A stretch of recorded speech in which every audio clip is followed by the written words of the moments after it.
वंदे मातरम म्हणण्यावरून सुरू झालेल्या वादावर काँग्रेस खासदार प्रणिती शिंदे यांनी पुन्हा एकदा ठणकावून सांगितलंय. आम्ही दोनच कडवे म्हणणार असं त्यांनी सोलापुरातल्या एका कार्यक्रमात ठामपणे सांगितलं. आरएसएस आणि भाजपनं कधीही भारतीय तिरंगा आणि संविधानाचा सन्मान केला नाही. त्यांनी आम्हाला देशभक्ती शिकवू नये अशी टीका प्रणिती शिंदे यांनी केली आहे. मी नेहमी तुमच्या समोर येते, मी नेहमी साथ देत असते.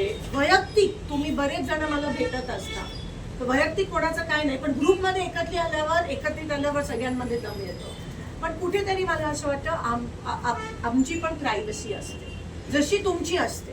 मी कधीही तुमच्या घरी नाही येऊ शकत, मला तुमची परवानगी घेऊन तुमच्या घरी यावं लागेल. जरी मी खासदार असली तरी मी त्याचा फायदा नाही घेऊ शकत. प्रायव्हसी थोडीशी मेंटेन करा. संपर्कात राहा. बाईट घ्यायचा असेल तो पण मला असं वाटतं फोन करून या, पण अचानक येणं, मग जो मूळ मुद्दा आहे त्याचं विषयांतर करून भलतीच बातमी चालवणं. एक बातमी चालवायला तुम्हाला 5 सेकंड लागतात, पण त्याच्यातून बाहेर पडायला, ते सगळं त्याच्यातून झालेला डॅमेज पूर्ण करायला खूप वेळ लागतो. आणि निष्कारण जळून पडलं, त्याची बातमी झाली नाही, मला त्याचा खंत वाटतो. ती 13 मुलं सुदैवाने वाचली, ते मुख्याध्यापक त्यांच्या अंगावर पडला म्हणून तो विषय रेटून धरायला पाहिजे होता. तो रस्त्याचा विषय पण रेटून, हा माझा वैयक्तिक विषय नाही आहे, हा आपल्या देशाचा, आपल्या सोलापूरचा विषय. आणि म्हणून कधी कधी असं वाटतं की खेळगुड्याची की मूळ बातमी दुसरीकडे राहते आणि मग जी टीव्हीवर चालवली जाते ते काहीतरी भलतंच असतं. मग कंटाळा येतो. मग असं वाटतं की नाही, नको, काही गरज नाही. आणि मला वैयक्तिक मी स्टंटबाजीमध्ये कधीच विश्वास नाही केला. मला त्याची ऑनेस्टली देवाच्या कृपेने गरज नाही आहे. रील्स तसे पण व्हायरल होत असतात, पण एक संवेदनशीलता आपल्या सगळ्यामध्ये असली पाहिजे. कोणती बातमी कव्हर करायची, कोणती नाही, कोणाला किती काय प्रश्न विचारायचे. आता परवा मी तुम्हाला सांगते, उदाहरण देते. आता तुम्ही भेटलात म्हणून मन मोकळेपणाने बोलते.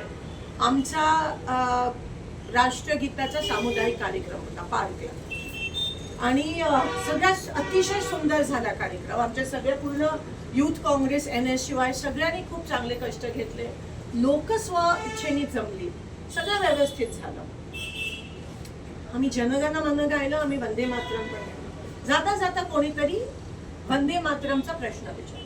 मी ठामपणे सांगते, आणि काँग्रेस पक्षाचा तो निर्णय आहे, आणि आधीपासून काँग्रेस पक्षाने ठरवलं की आम्ही 2च कडवे वंदे मातरमची गाणी. आम्हाला कोणी देशभक्ती शिकवू नये. जे पहिल्यापासून आहे ते मी आता करणार. वंदे मातरम किती गाणं, किती हे, त्याच्यावर काही ठरत नाही, देशभक्ती ठरत नाही. आम्ही स्वतंत्र लढाईत होतो, ज्या लढाईत बीजेपी कधीच नव्हती.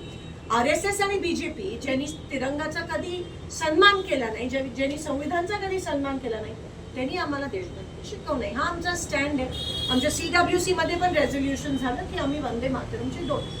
तो एवढा सुंदर कार्यक्रम होता. तो दाखवण्याऐवजी प्रिंट मीडिया नाही, पण मेनस्ट्रीम टीव्ही मीडियाने